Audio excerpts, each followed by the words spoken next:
हरिओम। कल हमने एक छोटा सा दृष्टांत सुना, समझा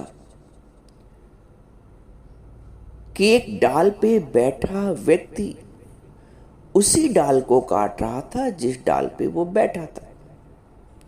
वहीं से एक दूसरे व्यक्ति ने जाते हुए उसको टोका, उसको रोका, उसको सावधान किया कि अरे तुम ये क्या कर रहे हो, जिस डाल पे बैठे हो उसी को काट रहे हो, अरे गिर जाओगे तुम।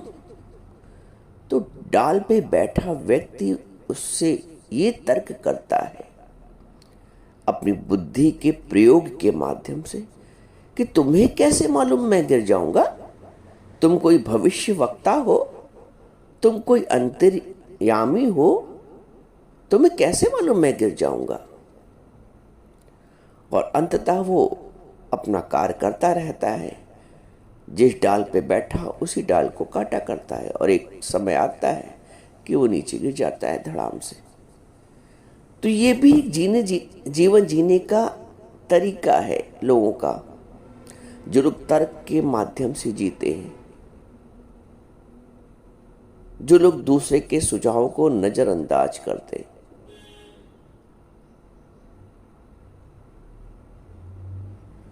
आज एक और उदाहरण समझते हैं।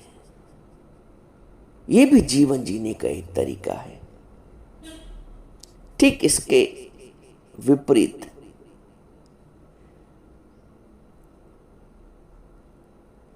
एक व्यक्ति ने दूसरे व्यक्ति को थप्पड़ मारा, तो जिस व्यक्ति को थप्पड़ पड़ा वो व्यक्ति उस व्यक्ति से पूछता है जिसने थप्पड़ मारा कि तुमने मुझे कैसे मारा, मजाक में तो नहीं मारा। तो थप्पड़ मारने वाला व्यक्ति कहता है नहीं नहीं, मैंने जानबूझ के तुम्हें मारा है। तो थप्पड़ खाने वाला व्यक्ति कहता है चलो तो ठीक है, क्योंकि मजाक मुझे पसंद नहीं। अब ये भी जीवन जीने का एक तरीका है, अपने को दुख से बचाने के लिए, अपने को अपमान से बचाने के लिए एक तरीका है। थप्पड़ भी खाया और उसको ऐसा स्वरूप दे दिया। भाई वो अगर ऐसा स्वरूप ना देता तो एक थप्पड़ का जवाब दो थप्पड़ से देता, तू मैं होती, लड़ाई झगड़ा होता और प्राप्त क्या होता, उलझन, कष्ट, प्रताड़ना, अपमान, सब कुछ प्राप्त होता। लेकिन एक जरा से विवेक के प्रयोग से कि तुमने मुझे थप्पड़ मजाक में तो नहीं मारा, तो वो कहता नहीं मजाक में नहीं करता हूं, मजाक में नहीं करता हूं, मैंने सही में मारा, जानबूझ के मारा है। तो थप्पड़ खाने वाला व्यक्ति बड़े भोले भाव से कहता है चलो तो ठीक है, मुझे मजाक पसंद नहीं है। एक गहरा अर्थ है इस छोटे से दृष्टांत में।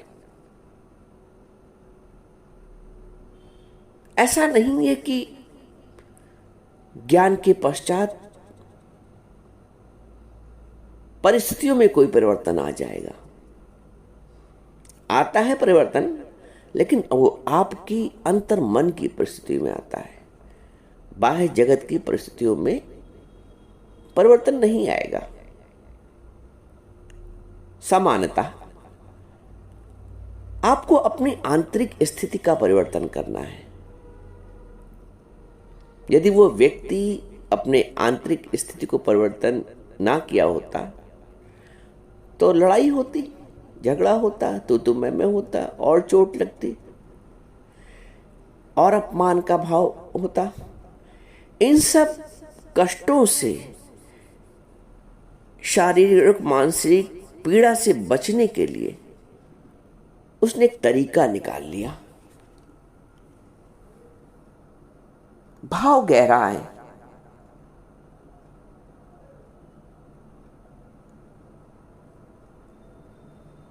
भक्त हो या विभक्त हो, अर्थात एक ज्ञानी व्यक्ति हो या एक साधारण व्यक्ति हो, परिस्थितियां वही रहेंगी, जीने का तरीका बदल जाएगा। ये ना समझना कि जीवन में कोई चमत्कार हो जाएगा। बाहर से चमत्कार नहीं होगा।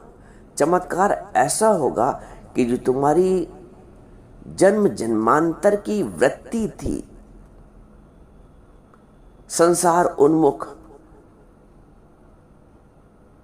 विषय रस उन्मुख, विकार उन्मुख, वो वृत्ति तुम्हारी आत्मोन्मुख हो जाती है, गुरु उन्मुख हो जाती है।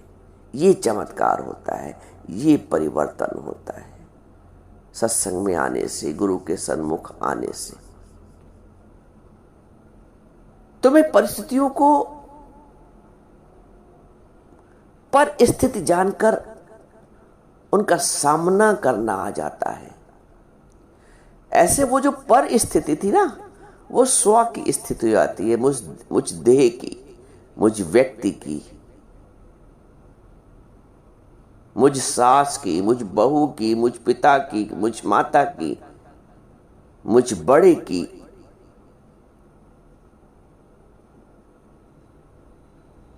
ज्ञान में गुरु बताता है जिस भाव को, जिस शरीर भाव को, जिस संबंध भाव के तुम अपना मान रहे हो, वो पर है। देह तुमसे परे है, ऐसा परे है कि जैसे एक पड़ोसी के यहां सुख दुख होता है, तुम अपने में सुख दुख नहीं मानते हो। पड़ोसी का मान अपमान होता है, तुम अपने में मान अपमान नहीं मानते हो। पक्का अंदर पड़ा रहता है कि ये तो पड़ोसी का अपमान है, पड़ोसी का सुख दुख है। दादाजी बोलते हैं कि ये शरीर तुम्हारा ऐसे है जैसे पड़ोसी।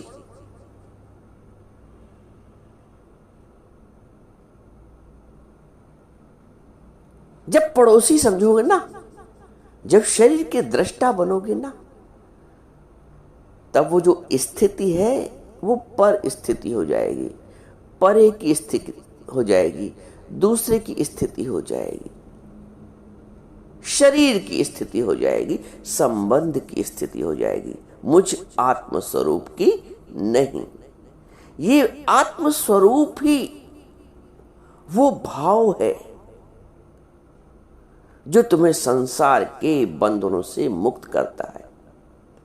ये आत्मस्वरूप का भाव ही जन्म जन्मांतर की आसक्तियों को समाप्त करता है। ये आत्मस्वरूप का भाव हो जीवन मुक्ति का आनंद देता है। ये आत्मस्वरूप का भाव ही 184 के बंधनों को काटता है। गुरु इस आत्म भाव को, आत्मस्वरूप के भाव को पक्का कराता है, निश्चय कराता है, निश्चयात्मक बुद्धि। भगवान बोलते हैं व्यवसायत्मका बुद्धि एक ही कुरु नंदना। जो निश्चयात्मक बुद्धि, व्यवसायत्मक बुद्धि है, वो एक है, वो स्थिर है, वो निश्चय में है, वो डावाडोल नहीं होती है। थप्पड़ खाने के पश्चात भी वो व्यक्ति डावाडोल नहीं हुआ। उसको एक तरीका मिल गया उस पीड़ा से, उस अपमान से, उस दुख से बचने का।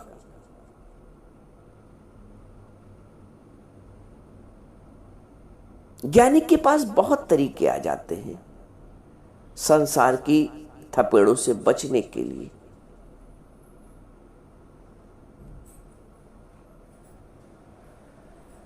ज्ञानी को अपने आत्मस्वरूप का निश्चय होता है, भक्त को अपने भगवान पे भरोसा होता है। किसको कष्ट नहीं आए, पांडव जो भगवद आश्रित थे, क्या उनको कष्ट नहीं आया? द्रौपदी जो भक्त थी परमात्मा की, क्या उसको कष्ट नहीं आया? सीता माता, क्या उनको कष्ट नहीं आया? क्या उनको अपमान नहीं सहना पड़ा? क्राइस्ट को सूली पे लटकाया गया, कितना जघन जघन उनके साथ बर्ताव किया संसार ने। मीरा को जहर का प्याला नहीं भेजा गया। तो ये मत समझना कि भक्त है, ये ज्ञानी है, उसको दुनिया ऐसे ही छोड़ देगी। दुनिया छोड़ती नहीं है। जब सीता माता को नहीं छोड़ा, क्राइस्ट को नहीं छोड़ा, जीवन भर सबके साथ उसने सबका उद्धार किया।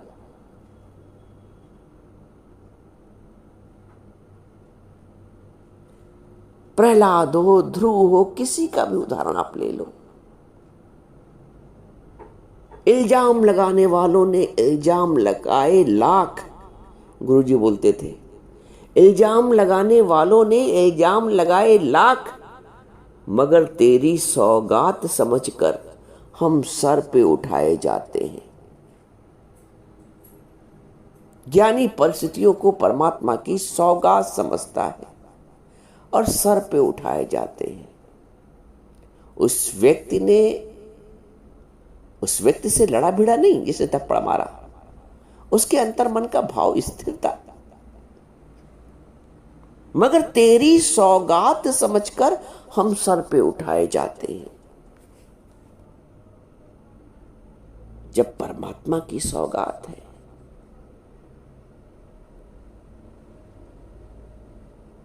तो फिर मन को क्यों जलाएं?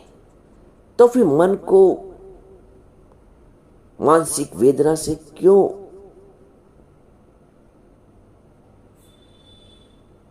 बांधे? क्यों चिंतन चले? संसार वही रहेगा, परिस्थितियां भी जो आनी है वही रहेंगी। हमारा भाव चेंज हो गया, हमारा भाव परिवर्तित हो जाएगा। कल तक जो मैंपन था, शरीरपन था, संबंध का भाव था, आज आत्म भाव में परिवर्तित हो गया। परिस्थिति नहीं परिवर्तित हुई, भाव परिवर्तित हो गया। ज्ञानी आत्म भाव में जीता है। ज्ञानी को शुक्राने का बहाना है, ज्ञानी को मुस्कुराने का बहाना, तरीका है उसके पास। वो तरीके निकाल लेता है मुस्कुराने के, वो तरीके निकाल लेता है शुक्राने के। जहां से दुख की भी प्राप्ति होती है, हो सकती है, ज्ञानी वहां से भी एक सुख निकाल लेता है। ज्ञानी को ये रमज है, ज्ञानी को ये समझ है, ज्ञानी को भरोसा है। ज्ञानी कहता है तेरे फूलों से भी प्यार, तेरे कांटों से भी प्यार। वो दोनों को स्वीकार करता है, स्वीकार करता है, इसलिए संतुष्ट रहता है। जिसने स्वीकार किया है परमात्मा की सौगात को, वो संतुष्ट रहता है। जिसने परमात्मा की तरफ से भेजे गए हालात को उसकी सौगात समझा है, वो संतुष्ट है। बाकी हर एक व्यक्ति असंतुष्ट है, जो अपने तर्क में जीता है। हर एक व्यक्ति असंतुष्ट है जो अपनी बुद्धि चलाता है। अपनी बुद्धि चलाकर मन की वेदना को और बढ़ा लेता है। वो अपने ख्यालों से खुद को जकड़ लेता है, क्योंकि जीवन में ज्ञान का अभाव है। जीवन में गुरु की उपस्थिति का अभाव है, गुरु की अनुपस्थिति है। जिसके जीवन में गुरु की अनुपस्थिति है, वो प्रत्येक कदम पर पीड़ाग्रस्त है, पीड़ित है। वो एक थप्पड़ खाने पे भी पीड़ित है, किसी के द्वारा ना पूछे जाने पे पीड़ित है। जबकि चाहे तो वहां से अपने आप को रोक सकता है, नहीं पूछा ठीक है, मैंने स्वयं अपना कार्य कर लिया।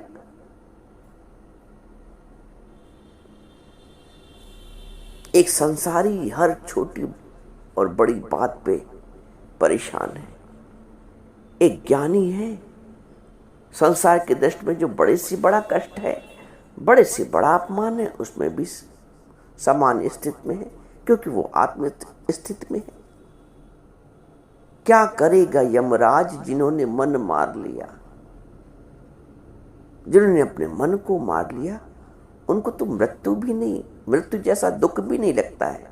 क्या करेगा यमराज जिन्होंने मन मार लिया?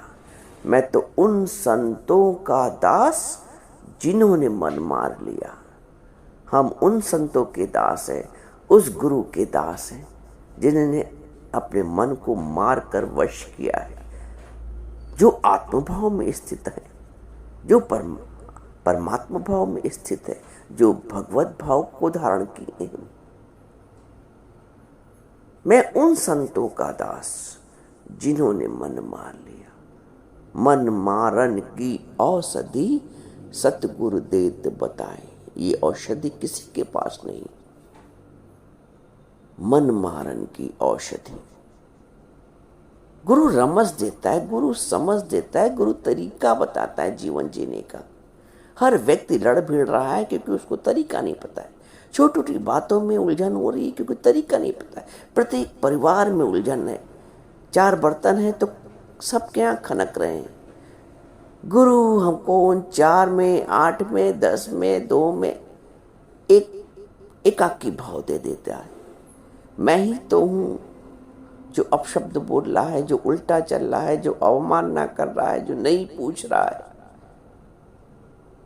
और जो पूछ रहा है सम्मान दे रहा है। सब में मेरा ही अपना स्वरूप है, आत्म स्वरूप।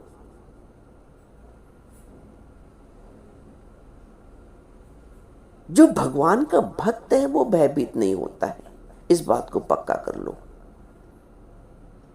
भक्त भगवान के आश्रित है, मम आश्रित भगवान कहते हैं। योगम युंजन मदाश्रय, मद आश्रय, मेरे आश्रय जो है वो भयभीत नहीं होता है। तो जीवन जीने का तरीका सीखो, दुख को टालने का तरीका सीखो, अपमान को टालने का तरीका सीखो। उस व्यक्ति ने कहा मुझे मजाक पसंद नहीं है, अच्छा हो तुमने जानबूझ के मारा। देखो, सोचने का तरीका देखो, दुख से बचने का तरीका देखो। हमको भी वो तरीका आना चाहिए। वो तरीका तभी आएगा जब विवेक जागृत रहेगा, आत्मभाव में स्थित रहोगे। तो अपने आत्मभाव को जागृत करो, देह भाव से परे हो, दृष्टा बनो, साक्षी बनो, और सारी दुनिया के तपोड़ों से बच जाओ। ऐसे बच जाओ जैसे भगवान कहते हैं, कमल के पुष्प पर उसकी बूंद है भी लेकिन उससे लिप्त नहीं है। कमल है भी कीचड़ में लेकिन कीचड़ से लिप्त नहीं है।